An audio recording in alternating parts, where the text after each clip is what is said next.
Jarayonni o'g'risanda. Assalomu alaykum, Mastona med klinikasini kuzatuvchilari. Hozir sizlar jarayonni ko'rib turibsizlar. Hozirgi holat oxirgi 10 yillikda shu holatga kelib qolgan. Bitta kichkina yara bo'lib, hol teyilgan, teyib qo'yilgan. Ana o'sha joy qonab, atrofi yiringlab, shu yara orqali nechta klinikalarga borganlar, dermatologiyaga borganlar, boshqa protseduralar qilganlar. Eng qilingan noto'g'ri, xato qilingan holat, bu qilingan protsedura bu onkologiyaga borib 16 marta ximiya olganlari bo'lgan.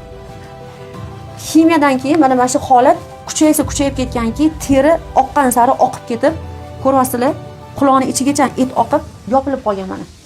Aslida holatni sababi yechimga qilinmagan. Faqat tashqaridan onkologiya deb diagnoz qo'yishgan. Aslida amakimda zamburug' bo'lgan, gribok bo'lgan.